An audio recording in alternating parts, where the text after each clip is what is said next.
It's Diane from Teach PreK on a gorgeous Saturday morning. I guess it's still morning. Of course, I've got my U of U gear on because there is a football game later. Um, I've come on because I've been thinking about something that I went through as a new teacher, and I thought I would just give it a few minutes here. Um, so, when I first started teaching, my school had a preschool curriculum that we were expected to follow, and it was a theme curriculum with some really great themes that I still use today. And it was a great way to make sure that we hit all of the early childhood education standards for our state, which are pretty similar across the 50 states. So it was a well thought out and well put together curriculum. We had a lot of visuals with the curriculum, and the teacher edition came with like a storybook. There were some big books with like math connections and things. So it had a lot of really good elements. So when I first started, I was an aide to a teacher that was gone all the time. There was always something wrong with her. She was sick. She, hurt her back. She did this, she did that. She just was never there. Like, I don't think she completed a full month the entire year. And I doubt that she completed very many full weeks. So, as her aide, I took over the class a lot. And she wasn't the most prepared teacher. I mean, she wasn't a very good teacher, and I know that she has since gone on to teach some older grades, which was probably a little bit more in her wheelhouse. Preschool takes so much prep time and planning time, and you've got to have a lot of stuff going on every minute of the day, as you all know. Well, the times that she was gone and I was supposed to take over, it was presented to me that all I had to do was follow this curriculum. Just get out the teacher manual and look at what materials I needed and just do that, and I would be fine. The problem was, it was having me do the same theme for 3 weeks straight, which I know a lot of preschool curriculums do, which is great if you're teaching 2 days a week or 3 days a week. But I was teaching 5 days a week. One class is 5 days a week, morning class was 4 days a week. So if I did that, I would be teaching the same theme for 12 to 15 days, reading the same stories over and over and over. They wanted these stories repeated constantly. Your first reading, your second reading, your third reading, which I do see some wisdom in that. I do. I mean, I will take books that I read for story time and I'll put them on the shelf and the kids want them again and again. But that's not true with all books. So I knew right off that I needed to hop onto Pinterest. This is when Pinterest was just huge for teachers. And I needed to find things to supplement this curriculum that I'm sure my school paid thousands of dollars for. But the activities the curriculum had for us to do just were not engaging enough. They just weren't enough. I mean, the kids would come for 2 seconds and then they'd go. And this was at a time when our director wanted us to do every center for 15 minutes and always have 3 centers. Even if there was just 2 teachers, a third one would be an independent center that the kids had to stay at for 15 minutes. And if any of you are doing this right now, oh my God, it is so hard. It is so hard. That is not the way I would ever recommend to teach. The way we were expected to teach not only these 3-week themes following this, very expensive curriculum written by a whole bunch of PhDs that unfortunately had never been in a classroom or hadn't been in a classroom for so long that they had no clue how any of this was actually going to work. I believe they probably tested a few of these ideas out, like at a lab school where there's lots of teachers and oh my gosh. Anyway, so I felt like I had so many things working against me. And I'm like, okay, this timer thing is not working. This staying on the same theme for 3 weeks is not working. I am running out of things to do. They don't want me to repeat the same activities. They don't want me to read the story. They're going, no, not again. It's story time. Kids love story time. You want to keep it engaging, fun, new. And there's a million books out there to help you do that. All you have to do is go to your library, get on Amazon, go to your school reading center, ask another teacher, and you're going to find the books to keep these kids engaged. Anyway, I feel like I'm meandering all over. So the time came for us to change curriculum.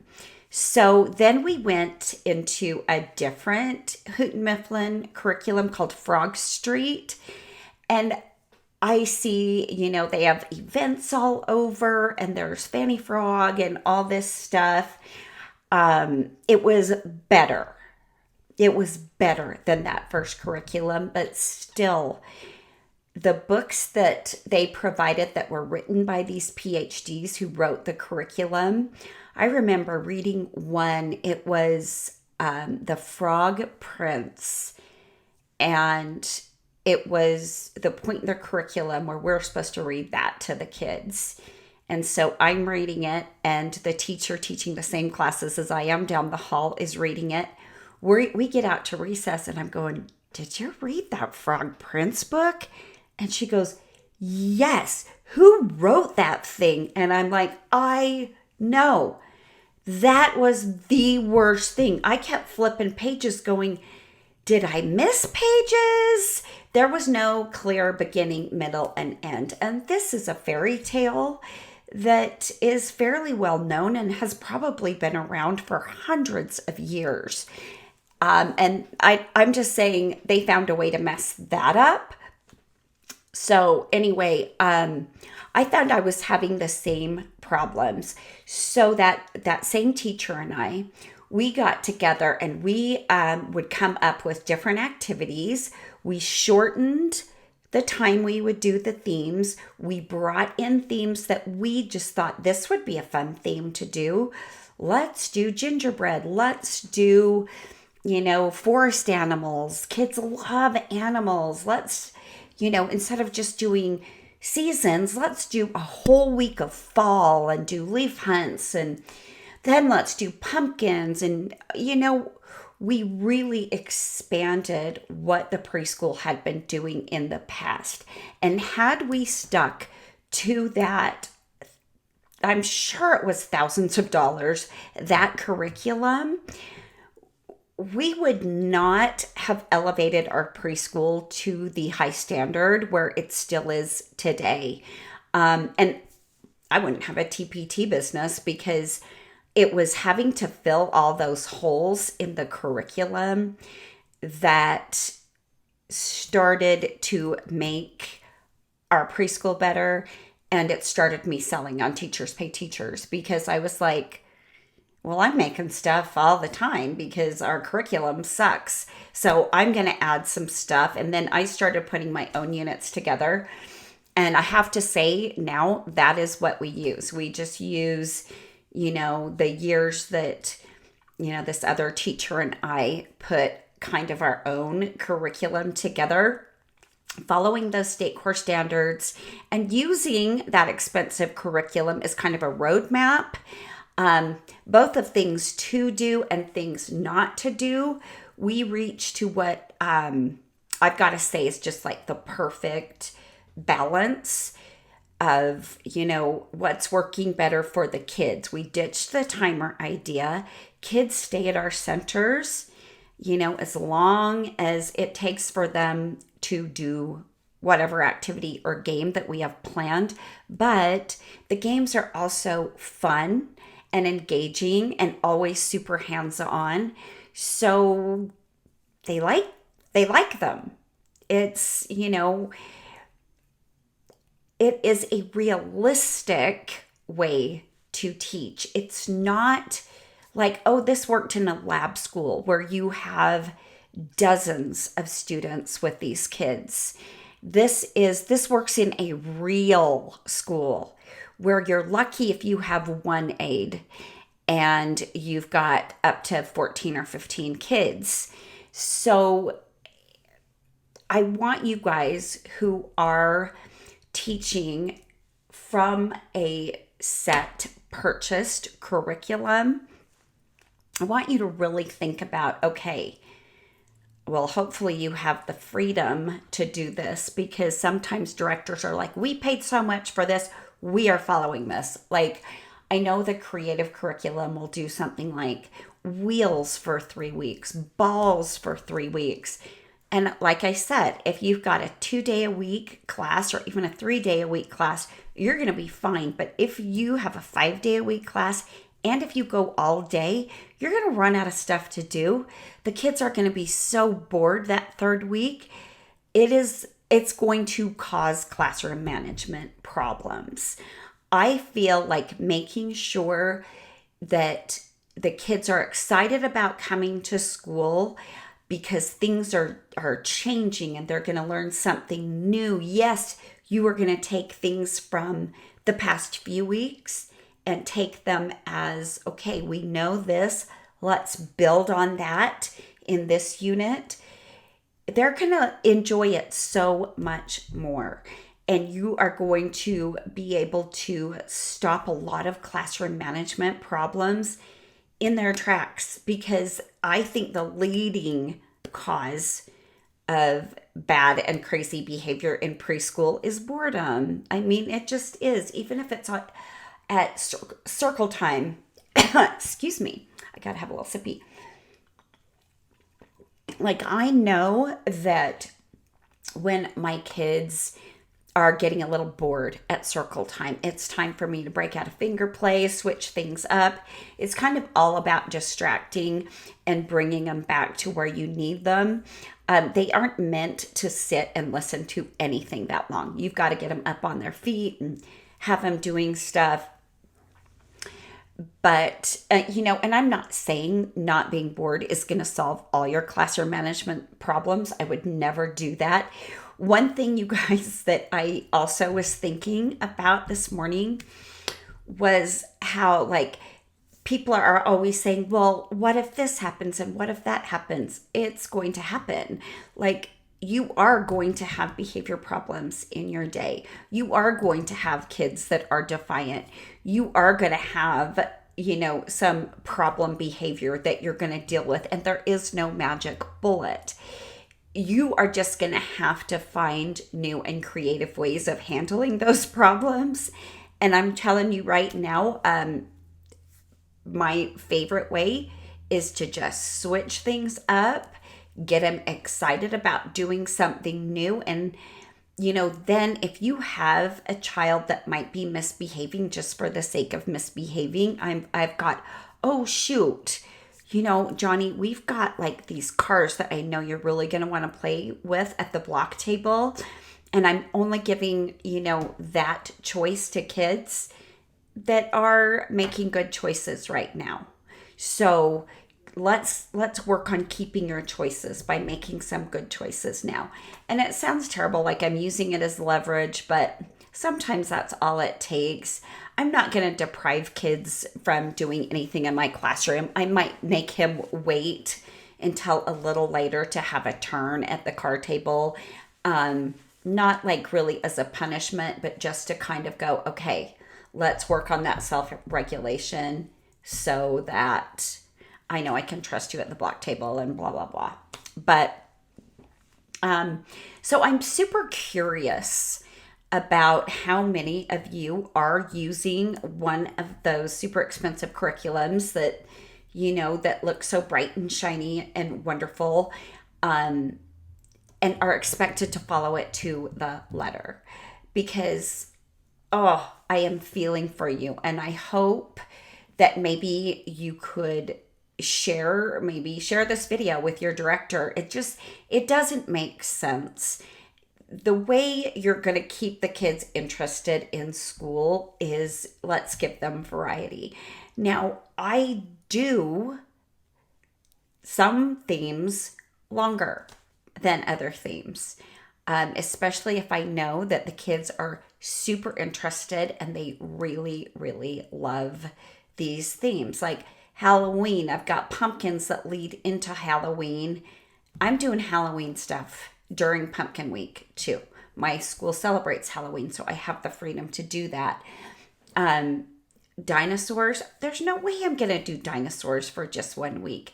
The kids love dinosaurs, and there's so much to do, and there's so many avenues I can take it down to change it up every day. Space is another one that the kids really, really love, and I really love it. So I personally have a lot of different ways and activities to keep them so super interested in, space travel and the planets and the solar system and, all of that. So a lot of it is what you as a teacher like to teach. You're going to be more engaging with your class when it is a theme that you enjoy. Like this week, I have parent-teacher conferences and I'm supposed to do nature this week. I'm going to do 1 day of nature. I love nature itself, but I don't like doing it as a theme because I do so much outside stuff and nature-related stuff in themes that are coming up, and I feel like they're more relevant. So I will do a special day where we do some projects with nature and we look at some things from nature. I might even do it for 2 days. But my third day, because I have parent-teacher conferences and we have a short week, is going to be pickles. We're going to eat pickles. I have pickle puffs. We have like little pickle guys we're going to play with. We're going to count pickles. It's just going to be fun. Is pickles a great theme? No, I'm just doing pickles because I thought let's wear green and have just an absolutely fun and silly day. Because these are kids, and every once in a while you just got to have an absolutely fun, silly day. Another thing that I want to do this year during a theme that I don't particularly like, and I don't know when that's going to come up because I'm looking at my planning calendar going, I pretty much like everything from here until the end of the year. But I want us to do a day of intense reading. So I want to have tense, and I want to have us teachers intense reading stories and doing activities for those stories. And I might do a whole week of it and just call it Intense Reading Week. And we'll read with flashlights, with the lights out, and have like a camping center and just do some fun things like that. But all I'm saying is, I don't know. I'm kind of picking on the creative curriculum right now. I don't really know that much about it. I know a lot of schools use it and they love it and it's great. But is it really creative if you're staying on one theme for 3 whole weeks for almost a month? Get creative. Have a pickle day. I have Yeti Day in January where we eat what Yetis eat. We read books about Yetis. We play Yeti games. We make our own Yeti and talk about our Yeti. And, but like, I don't know. I'm just not the biggest fan of all those expensive packaged curriculums. I do think they are good roadmaps. I don't think following them to the letter is what it means to be a good teacher. And I know that you can still do the 3 weeks of, balls and wheels and all that stuff and be a great teacher. I'm not saying that at all. I'm just saying don't let your curriculum creative or not stifle your creativity, because the creativity and the ideas that are just fun and made up that you bring to your classroom can yield some of the best results, not just for student learning, but for creating a classroom community where classroom management becomes a whole lot easier because you don't have bored kids. So, I'd love to have your feelings on that. All I know is for the first few years, I tried and failed with the packaged curriculum. It just was never enough. And I know that we had to get outside the box. So I'd love to hear how you guys are working with your prepackaged curriculums. If you do kind of your own thing, tell me what you do. I'm super interested. And if you totally disagree with me and think I'm talking out both sides of my mouth, that's great too. Let me know. I just think in early childhood, they try to fit us into all these little boxes, and the kids don't fit into boxes. And so I really feel like the way that we teach should never fit into any kind of box either.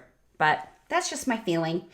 Anyway, oh gosh, I went on for a long time with that one. Thanks for listening, and subscribe if you want, or just come back and see what else we're talking about.